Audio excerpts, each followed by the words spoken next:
जो भजन में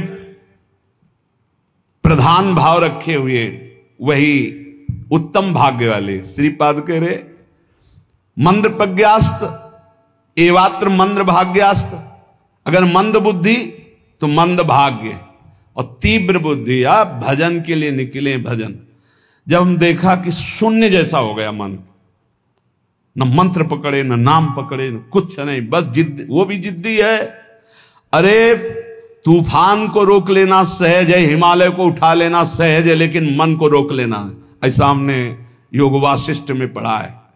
अब वो शून्य हो गया, जब जिद की शून्य हो गया, ना मंत्र पकड़ रहा है ना कुछ पकड़े, एकदम खड़े हो गए, पद गायन शुरू किया। अब तेरी जरूरत ही नहीं, जोर जोर से पद गायन। ऐसे थोड़ी इस पर ऐसे थोड़ी चढ़े बैठे रह गए, हर समय 24 घंटे चढ़े बैठे। तब वो धीरे धीरे धीरे फिर हाथ उठा दिया। अब वो जब सहयोग करने लगा तब आनंद आने लगा, और जब आनंद में डूबने लगा तो परिपक्व हो गया। फिर उसको थोड़ी बहुत विघ्नकारी, अंदर ही अंदर खत्म, न मंत्र में लग रहा है ना नाम में लग रहा है, ना एकदम शून्याकार स्थिति। अब हम चलाना चाह रहे मंत्र, वो बिगड़ेल कुछ नहीं सन, और उसके बिना होगा नहीं कुछ। जैसे हमारे बिना वो कुछ नहीं कर सकता, ऐसे बंधन और मोक्ष का कारण मन ही है। इसको बिल्कुल हमको ठीक करना है, दवा खवानी है, इसको दवा खवा के इसको स्वस्थ करना, तभी हम भगवत प्राप्त होंगे। हमारे बिना ये कुछ नहीं कर सकता, तो इसके बिना भी हम कुछ नहीं कर सकते, क्योंकि यही बंधन और मोक्ष का कारण, इसको ठीक करना ही है। इसलिए लोक चिंता ननो धर्म चिंता न देहगा, श्रीमद वृंदावने राधा कृष्ण भाव भ्रतो मम। श्री वृंदावन में यदि आपको आने को मिला है, सत्संग मिला, धामवास मिल रहा है, अब मन से तुमको निकालनी लोक चिंता ना, नो धर्म चिंता ना देहगा, खाली करो, यही करना है। लोक चिंता नहीं होनी चाहिए, कल क्या होगा, आज का तो काम चल गया, अगला महीना कैसे काम चलेगा, ये अगर चिंता है तो तुम्हें भगवान का भरोसा नहीं है। ये भजन के समय ज्यादा प्रपंच रचेगा, किसका देना है, किसका लेना है, किसने कब 10 साल पहले किसने गाली दी थी, 10 साल पहले, वो सब याद करवाएगा। मन जलेगा, उसने ऐसा क्यों कहा था, उसने तब पकड़ो कि इस समय मंत्र जपने के लिए बैठे हुए, प्रपंच करने के लिए बैठे हुए नहीं। देखो ना यही करता है। आप जब बिल्कुल एकाग्रता पूर्वक टीवी देखते हुए तो फिर बढ़िया है, फिर कोई परेशानी नहीं। एक कुर्सी में और आदमी बैठा लो, फिर माला ले लो, कोई परेशानी नहीं। ये हम उनकी बात कह रहे हैं जो असंग होकर मंत्राकार वृत्ति कर रहे हैं, उनकी। तब इसकी असलियत समझ में आती कि मन हमारा इस समय दोस्त है या दुश्मन। भजन के एकदम विरुद्ध खड़ा हो जाता है। लोक चिंता, और फिर क्रियाओं की भी चिंता करो, भजन हो जाएगा, अभी तो वो करना है, अभी वो करना है। वो जिस समय भजन में बैठो उस समय ये सोच लो कि अगर आसपास आग लग जाए तो भी हम नहीं उठेंगे। आसपास आग लगी हो तो भी नहीं उठेंगे। योगक्षेमम वहाम में हम करने वाले भगवान मुझे उठाए आके या आग को शीतल करें, उनका विषय है। और सच्ची कहते हैं यदि जब चल रहा है तो अग्नि की भी ताकत नहीं कि आपके रोम को झुलसा दे, यदि सत्य भाव में स्थित हो। प्रहलाद जी को आग में झोंक दिया गया, कबीरदास जी को आग में झोंक दिया गया, कुछ नहीं हुआ, क्योंकि आग में जो दायिका शक्ति है वो प्रभु के द्वारा दी गई है, प्रभु ने ही प्रकट की है। पूरी लंका जल गई, हनुमान जी महाराज की पूंछ के बार में भी झुलसन नहीं हुई। क्यों? ताकर दूत अनल जय सिरजा, जरा न सोते कारण गिरजा। बोले उनके दूत हैं जिन्होंने अग्नि का सृजन किया है, अग्नि की रचना की, जिन्होंने अग्नि को प्रकट किया है, अग्नि में जो दाहिका शक्ति दी है। लोक चिंता ना, अगर आपको भगवत प्राप्ति करनी है तो तुम्हें कल की चिंता नहीं करनी। अभी वर्तमान में जो कर्तव्य है, भजन, मन को परमात्मा तत्व में लगाना, और शरीर से जो भी क्रियाएं हों, कुछ समय तो ऐसा रखो जो क्रियाहीन भजन हो। शांत, हम तो कहते हैं माला भी मत लो उस समय, ईमानदारी वाला भजन कह रहे हैं। शांत बैठ जाओ, बस केवल आंखों के सामने मंत्र चलाओ, चाहे आंख बंद करके चाहे खुला करके, और बस देखो ये कहां जाता है। जहां जाए फिर इसको दौड़ा के लाओ इसी मंत्र पे, जहां जाए फिर दौड़ा के लाओ बार बार। मंत्राकार वृत्ति 10 मिनट ऐसा साधन करोगे तो कई घंटे के भजन का फल मिल जाएगा। देखते हुए 10 मिनट भजन करोगे तो कई घंटे जप का फल मिल जाएगा। बहुत प्रभाव है मानसिक चिंतन करते हुए मंत्र जपने का। पर उस समय लोक चिंता ना, और ना धर्म चिंता कि अभी हमारा ये कर्तव्य है, उस समय नहीं। और ना देहेगा अरे बड़ा दर्द हो रहा है, ये दर्द हो रहा है, वो दर्द हो रहा है।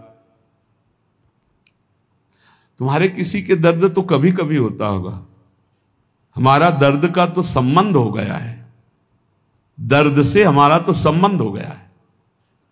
जैसे तुम्हारा स्वाभाविक कभी बुखार आदि आवे तो शरीर में पीड़ा होती ना, ऐसी हमारे तो रोज बनी रहती है। इसके ऊपर उठे तब कांखना आएगा कि बहुत दर्द हो रहा है, फिर ऐसा आएगा। जितना तुम्हें कांखने पे आता है उतना तो रोज हमें रहता है, उतने का तो अभ्यास है इस शरीर को। उसके ऊपर जब होता है तब पकड़ के चलने की बात आती है। देहगा, और आप सच्ची मानो ऐसी स्थिति में भी गुरु कृपा से, गुरु प्रसाद से जो बैठने की, जो टहलने की, जो चिंतन की दिनचर्या, उस पर कोई फर्क नहीं। वैसे ही देह की भी चिंता नहीं करनी, धर्म की भी चिंता नहीं करनी, लोक की जीवन की भी चिंता नहीं करनी। कूद पड़ो, इस मार्ग में कूद पड़ो, खजाना ही खजाना हाथ में आ जाएगा। श्रीपाद कहते हैं जब कोई ऐसे भजन करता है तब उसके अंदर भावना श्यामा श्याम की जागृत होती है। तब भावोत्सवेन भजताम रस काम धेनुम। संत वाणी, महापुरुषों का प्रत्येक वचन भगवत प्राप्ति के लिए बहुत अमृतमय सहायक है। कह रहे हैं अंधी करोमि भुवनम बधरी करोमि धीरम सचेतन मचेतनताम नयामि कृत्यम न पश्यति नयेन हितम शृणोति धीमान धीतमति ना प्रतिसंदधाति। जो व्यक्ति बात बात पे क्रोध करता रहता है वो अपने भजन को छीण कर देता है, उसका भजन फलदायी नहीं हो पाता। अंधी करोमि, वो अंधा हो जाता है और ऐसे बात बोल देता है, ऐसी क्रिया कर देता है, ऐसी चेष्टा करता है, ऐसा संकल्प बना लेता है, उसका भजन क्षीण हो जाता है। क्रोधी पुरुष का भजन क्षीण हो जाता है, वो भगवत प्राप्ति कराने में समर्थ नहीं होता। अंधी करोमि भुवनम बधरी करोमि, गुरुजन उसे बोले समझावें तो उसको गुस्सा आ जाएगा, वो बहरा हो जाता है, उनकी बात नहीं सुन, वो अंधा हो जाता है, वो चेतन होते हुए जड़ हो जाता है। बस वो मैं ऐसा कर सकता हूं, मैं ऐसा कर दूंगा, वो अपने परम कर्तव्य को भूलकर अहित की बात बोलना लगता है, गाली गलौज करना। इसलिए बुद्धिमान पुरुष को चाहिए, जो भगवत प्राप्ति करना चाहता, इस क्रोध रूपी शैतान से बचे। ये आ गया तो ना गुरुजनों की बात सुनेगा, ना देखेगा, ना समझेगा, जड़ जैसा हो जाएगा और बहुत गंदी गंदी बातें बोलने लगे, गाली गलौज, अपराध प्रवृत्ति, हिंसा आदि। जो उपासक भगवत प्राप्ति करना चाहता है इस क्रोध से बचे। क्रोध बहुत ही हानिकारक है। प्राया सुकृतिनामर्थे देवायांति सहायताम अपंथानम तु गच्छन्तम शोदरोपि विमुंचति। जब कोई सही मार्ग में चलने लगता है, दूसरों को सुख पहुंचाने की बात बोलता है, तो दैवी शक्तियां उसकी रक्षा में हो जाती है, वो अकेला नहीं रहता। जब कोई धर्म से चलता है, नाम जप करता है, दूसरों को सुख पहुंचाने की बात सोचता है, तो भागवतिक दैवी शक्तियां उसकी सहायता में हो जाती हैं। और जब कोई कुमार्गगामी होता है, अपंथानाम तु गच्छन्तम, गंदे आचरण में चलता है तो उसका अवसर पर सगा भाई भी साथ नहीं देता है। दैवी शक्तियों की तो बात क्या जाने दो। अपंथानाम तो गच्छन्तम सोदरोपि विमुंचति, जो उदर से, उसी उदर से प्रकट हुआ सगा भाई वो भी त्याग कर देता है, उसका कोई साथ नहीं देता। इसलिए प्रायः सुकृति नाम अर्थे देवायांति सहायतम, सुकृतिवान बनो, धर्म मार्ग में चलने वाले बनो, भगवान नाम स्मरण करने वाले बनो, सब दैवी शक्तियां तुम्हारी सहायता करेंगी बिना मांगे। कुमार्गगामी बनोगे तो दैवी शक्तियों की बात जाने दो, तुम्हारा कोई मित्र भी, तुम्हारा सगा भाई भी तुम्हारा साथ नहीं देगा, उसको भी रोक दिया जाएगा। भागवतिक सिस्टम बाधा पहुंचा देगा, वो तुम तक पहुंच ही नहीं पाएगा। कुमार्गगामी मत बनो। यदि ये दो अक्षर तुम्हारी जिह्वा पे विराजमान हैं, हरि राधा कृष्ण, तो वज्रम पापमही भृतां भवद्रोदेकस्य सिद्धौषधम मिथ्या ज्ञान निशा विशाल तमसस् तिग्मासु बिंबोदयः कुर क्लेश महीरुहा मरुतरज्ज्वाला जटाला सिखी द्वारम निर्वृति सद्मनो विजयते कृष्णेति वर्णद्वयम्। कृष्ण राधा, ये दो अक्षर जब जिह्वा से उच्चारण किए जाते हैं तो वज्रम पापमही भृताम, जैसे विशाल पर्वत पर वज्र का प्रहार हो जाए तो चकना चूर कर दे, पर्वत को धूर धूर बना दे, वज्र की ऐसी महिमा है। ऐसे ही नाम की महिमा है कि जिसकी जिह्वा पर चलने लगा कृष्ण कृष्ण कृष्ण राधा राधा राधा, तो वज्र पाप मही भृताम, मानो पाप रूपी पहाड़ पर नाम रूपी वज्र का प्रहार हो गया, अब चकनाचूर हो जाएगा पाप रूपी पहाड़। पाप रूपी पहाड़ को चकनाचूर करने के लिए ये नाम वज्र के समान है। भवगद्रोद्रेकस्य सिद्धौषधम, ये संसार में जन्मना मरना इसे भवरोग कहते हैं। इस भवरोग की सिद्ध औषधि है नाम, दो अक्षर है, राधा राधा कृष्ण कृष्ण हरि हरि। गोस्वामी तुलसीदास जी के जासु नाम भव भेषज हरन घोर त्रैशूल, तीनों प्रकार के तापों का नाश करने वाले आवागमन के चक्र को रोक देने की सामर्थ्य इस नाम में है। भवरोग की अचूक औषधि ये दो अक्षर राधा राधा राधा कृष्ण कृष्ण। भवगदोद्रेकस्य सिद्धौषधम, और मिथ्या ज्ञान निशा विशाल तमसस्तिग्मासु बिंबोदयः, ये मिथ्या ज्ञान रूपी रात्रि के महान अंधकार को नष्ट करने के लिए ये नाम सूर्य है। जितना नाम जप करोगे उतना ही आपके हृदय में शुद्ध ज्ञान प्रकाशित होगा। नाम जप करोगे सिद्ध औषधि है, आवागमन चक्र से मुक्त हो जाओगे। नाम जप करोगे तो ये पहाड़ के पहाड़ पापों को भस्म कर देगा। महाराष्ट्र से कुछ विज्ञ परिकर जन आए थे, भक्तजन, तो उन्होंने कहा कि पंचकोशों का बाध किए बिना कोई मुक्त नहीं हो सकता।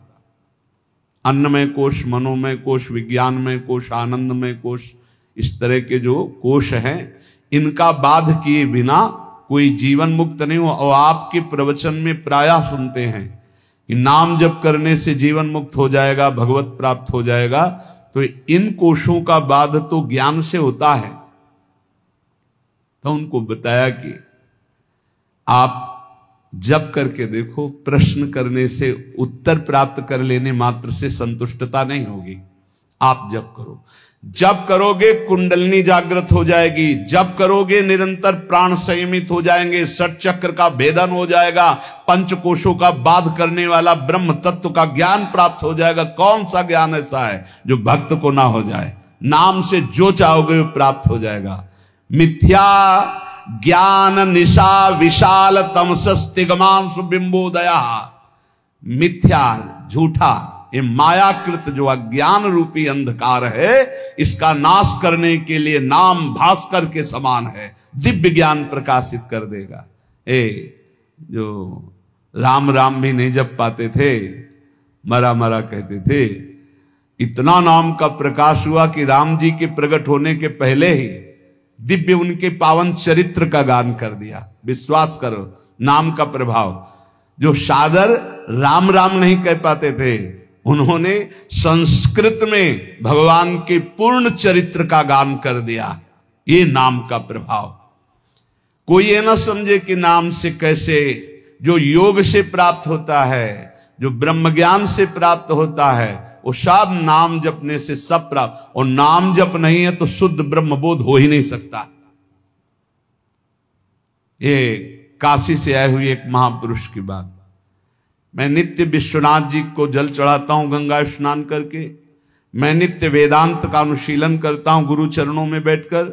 इतने वर्ष हो गए ब्रह्मानंद की प्राप्ति के लिए उपाय करते हुए, और 65-70 वर्ष की अवस्था संन्यास वेश। उनका काशी से आपका प्रवचन सुनाऊं तो केवल एक प्रश्न का उत्तर लेने आया हूं, मुझे अब भी शांति क्यों नहीं मिली?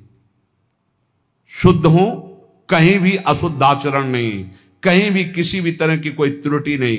क्या त्रुटि है जो मुझे शांति प्राप्त नहीं हुई? तुमका आपके दर्शन से पता चलता है कि आप शुद्ध साधक हैं। आपके वचनों से पता चलता है कि आप प्रयासरत बहुत अच्छे साधक हैं। पर जो हम त्रुटि पकड़ पाए वो आप पकड़ पाए? क्या आप निरंतर मंत्राकार वृत्ति करते हैं? उन्होंने कहा नहीं, बस यही एक त्रुटि है, जाओ ये कर लेना। प्रक्रिया बताई। महीना 1.5 महीना बाद जब आए थे तो खूब आनंद पूर्वक एकदम जैसे कोई अपने रिश्तेदार से मिले ऐसे, और बोले बस एकदम, क्योंकि वही एक त्रुटि है। समझ रहे हो? गुरु चरणों में बैठ के वेदांत भी पढ़ते सब, लेकिन जो चाहिए वो नहीं था। क्यों? निरंतर मन, कोई नई बात नहीं हुई, वो पकड़ नहीं पाए, शास्त्रों से पकड़ नहीं पाए। वही सूत्र है, वही सूत्र पकड़ लो, सब हो जाएगा। जो नाम प्रिय हो राम कृष्ण हरि, राधा राधा राधा राधा। पाप रूपी पहाड़ को नष्ट करने के लिए वज्र, जन्म मरण रूपी रोग को मिटाने के लिए अचूक औषधि, अज्ञान अंधकार रूपी रात्रि का नाश करने के लिए भुवन भास्कर। कौन? बोले नाम। क्रूरो क्लेश मही रुहा मूर्तर ज्वाला जटाला सिखी। आहा, ये क्रूर क्लेश रूपी जो हमारे कर्म हो चुके हैं, बड़े बड़े भयानक वृक्षों के रूप में हैं, इसके लिए नाम प्रचंड ज्वालामयी अग्नि है। पूरे वन के वन को भस्म कर देगी एक वृक्ष की क्या। ये हमारे क्रूर क्लेश देने वाले जो कर्म जमा है, ये वृक्ष नहीं, पूरे वन के वन समझो जमा है। इनको भस्म करने के लिए अग्नि चाहिए। वो अग्नि कौन है? नामाग्नि। द्वारम निर्वृति सदमनो विजयते कृष्णेति वर्णद्वयम। परमानंद निकेतन के द्वार में पहुंच चुके हो यदि नाम जपना शुरू कर दिया, राधा राधा कृष्ण कृष्ण, इसलिए इन 2 अक्षरों की सदा जय हो। जिसकी जिह्वा पर विराजमान होते हैं उसकी सदा जय होती है। कह रहे भाई वृंदावन मत जाना। क्यों? बोले हम पहले से तुम्हें सावधान कर रहे हैं। एक चोर रहता है, वो तुम्हारे चित्त को चुरा लेगा। रे चेता कथयामि ते हितमिदम वृंदावने चारयन वृंदम कोपि गवाम नवाम बुध निभो बंधुर्न कार्यस्त्वया सौंदर्यामृत मुद्गिरद्भिरभितः सम्मोह मंदस्मितै रेश त्वाम तव वल्लभाश्च विषया नासुक्षयम निश्चति। सावधान मत जाना ब्रज नगरी में, वृंदावन में, वहां एक बहुत बड़ा चोर रहता है। क्या? बोले वैसे तो गाय चराता है, पर नवीन नील मेघ की सी कांति है, बड़ा छैल छबीला है, वो सौंदर्यामृत सिंधु का साक्षात गाढ़ स्वरूप है। जब वो मंद मंद मुस्कुराता हुआ तिरछी चितवन से देख लेता है तो जिसको देख लेता है उसका समस्त विषय विष सब नष्ट हो जाता है और वो सदा सदा के लिए उसी का हो जाता है। इसलिए यदि तुम्हें विषयों में सुख चाहिए तो बोले वृंदावन मत जाना। वृंदावन का ठाकुर ऐसा है, ये चित चोर है, ये ब्रजे वसंतम नवनीत चोरम है, गोपांगना नाम च दुकूल चोरम, अनेक जन्मार्जित पाप चौरम, चौराग्रगण्यम नमामि। बढ़िया है, ऐसे चोर मिल जाए भाई, इनके लिए तो तड़प रहे हैं, मिल जाए चुरा ले हमारा मन, सारी परेशानी चली जाए। पर पंडित राज जगन्नाथ जी महाभागवत है, वो कह रहे हैं भाई इसका भाव ये भी है कि चिंता मत करो, तुम उनकी नगरी में पहुंच गए हो, जिस दिन खेलते खेलते आएंगे वो चुरा ही लेंगे। कदावा खेलंतो ब्रजनगर वीथी सुहृदयम हरंतो ब्रज हरंतो श्री राधा ब्रजपति कुमारो शुक्र तिला। देख लेना, अगर ब्रजनगर में वास करते हो और रसिकों के अनुसार चलते हो तो कभी न कभी खेलते हुए ये दोनों युगल सरकार आएंगे और तुम्हारे चित्त का अपहरण कर ले जाएंगे। प्रभु मुझे मांगने पर भी कभी धन सुख मत देना, क्योंकि सुना है जो धन का अभिमानी धन भोगी हो जाता है वो परम धन से वंचित हो जाता है। प्रभु मैं मांगू तो शरीर का भोग कभी मुझे मत देना। प्रभु अगर मैं कभी राजा बनना चाहूं तुम कभी मेरी बात मत मानना। प्रभु मैं एक अभिलाषा करता हूं कि जहां से आपके भक्त चढ़ते हैं आपके दर्शन के लिए मंदिर में, प्रथम सीढ़ी मुझे बना देना जिससे हर भक्त की चरण रज हमारे ऊपर पड़े।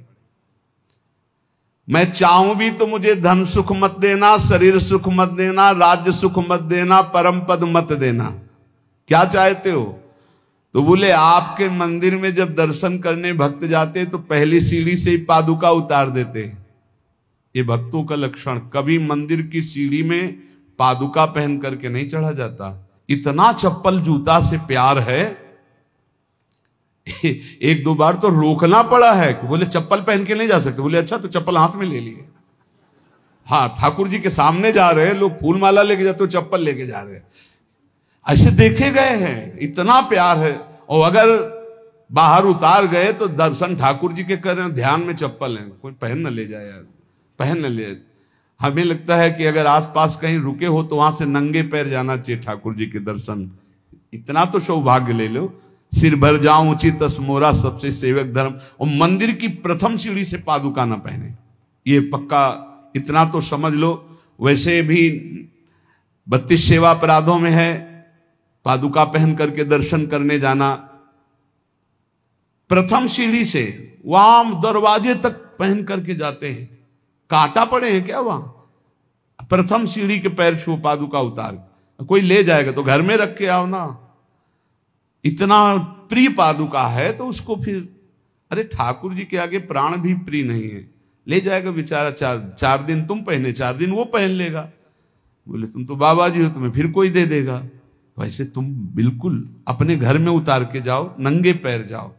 अरे ठाकुर जी के दर्शन करने जाओ। यहां बम्बूल का बंद थोड़ी है कि बड़े बड़े कांटा पड़े हैं, ऐसे थोड़ा तो कष्ट सहो।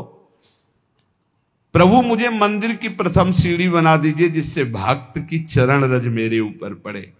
जब चरणों भक्त के मेरे ऊपर बार बार पड़ेंगे ना, और वो दर्शन करके फिर लौटेंगे, दर्शन कर ले जा रहे हैं, प्रभु मुझे बहुत सुख मिलेगा। इससे बड़ा कोई मुझे पद नहीं लगता कि रोज सैकड़ों हजारों भक्तों की चरण रज हमारे ऊपर पड़े।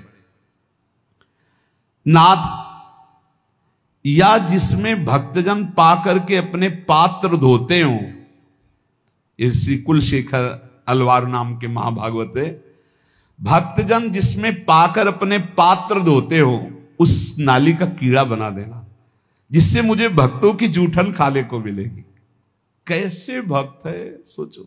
मुझे धन, शरीर सुख, राज्यपद, परम पद नहीं चाहिए। आप उस मंदिर का प्रथम सीढ़ी बना देना जिसमें भक्तजन चरण रखे। या फिर प्रभु दूसरी मांग, जिसमें भक्त प्रसाद पाके अपने पात्र मार्जन करते हैं, उस नाली का कीड़ा बना देना जिससे मुझे उनकी जूठन पाने को मिलेगी। प्रभु अगर ऐसा भी ना हो तो जिस बगीचे से आपके फूल जाते हो आपके श्रृंगार के लिए, तो मुझे कोई पुष्प का पौधा बना देना कि मैं आपका फूल बन जाऊं आपके लिए और आपके श्रृंगार के काम में आऊं।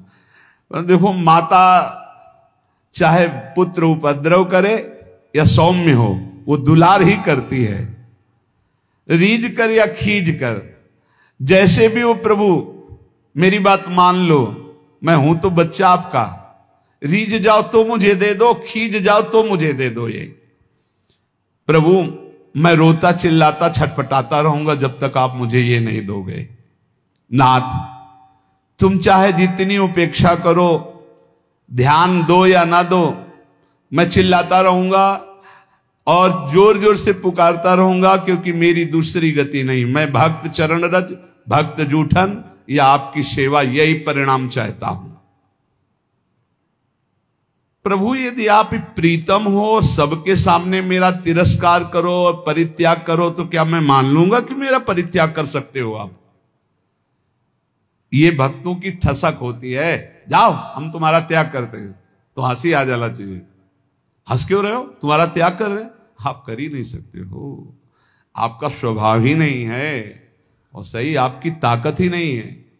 पक्का ताकत नहीं। हम अंदर की बात कह रहे, ना प्रभु त्याग कर सकते हैं ना गुरुदेव त्याग कर सकते हैं।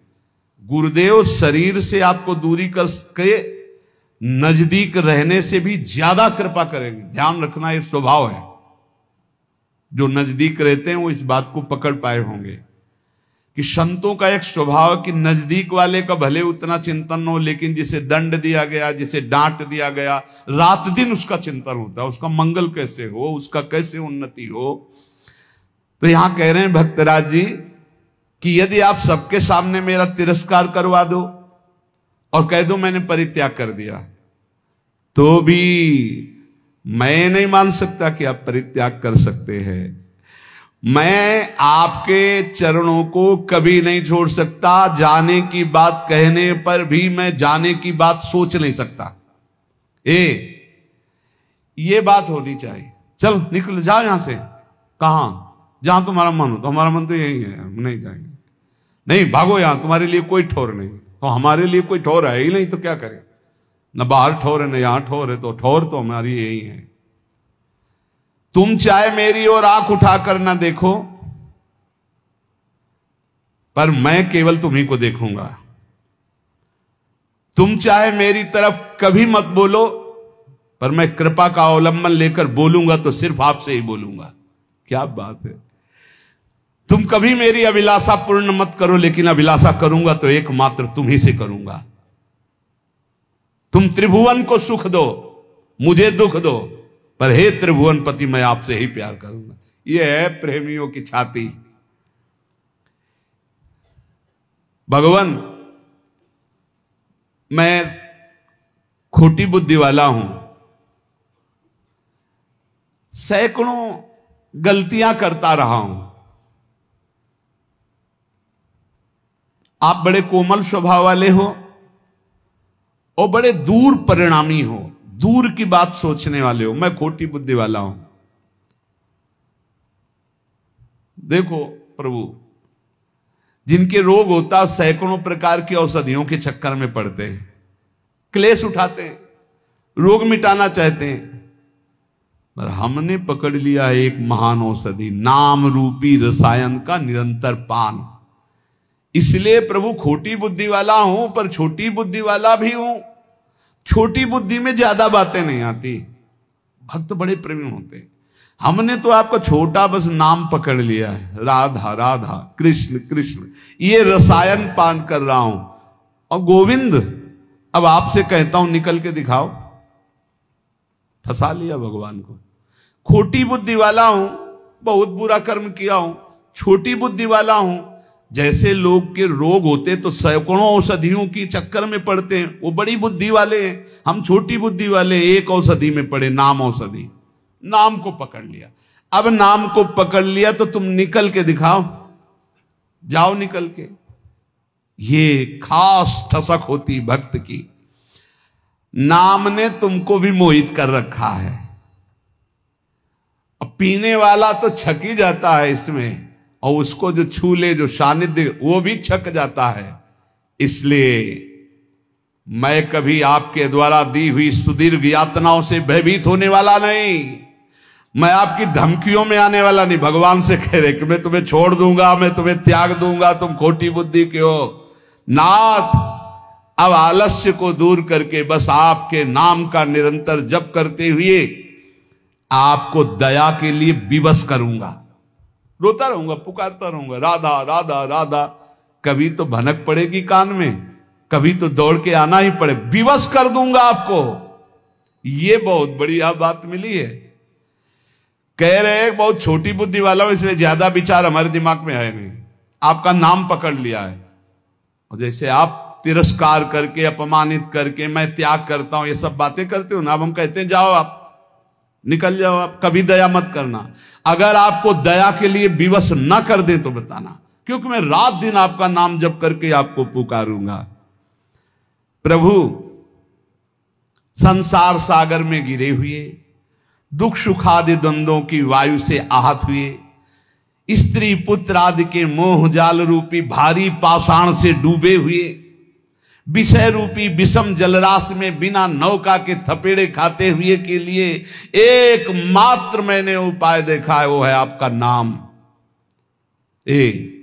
सत्संग का सार रोज का निरंतर नाम जप करो।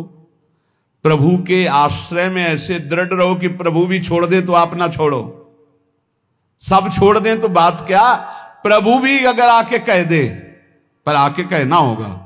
यही हमारा चमत्कार होगा नाम का। आओ कहो आके कि हम आपको छोड़ते हैं। अरे अब किसी से गिड़गिड़ाने की जरूरत नहीं, अपने पास नाम मिल गया। नाम सुकृत धन अपनी जीवन, गुरुदेव ने बलवान बना दिया। रात दिन नाम जप करो, जिद्दी स्वभाव रखो। अब भगवान भी हाथ छुड़ा के भागना चाहे तो जाओ, आपका नाम हमारे पास, देखते कब तक भागोगे। तो पतंग की तरह वो खिंचते नजदीक चले आएंगे, भाग ही नहीं सकते, विवश हो जाए। कह रहे हैं आपको कृपा के लिए, दया के लिए विवश कर दूंगा। कैसे? रो रो के राधा राधा राधा आपको विवश कर दूंगा। इसलिए निरंतर नाम जप करो। बहुत कम समय है, मृत्यु नजदीक आ रही है, दुख का भारी कोई न कोई दरवाजा खुलने वाला है। व्याधि मंदिरम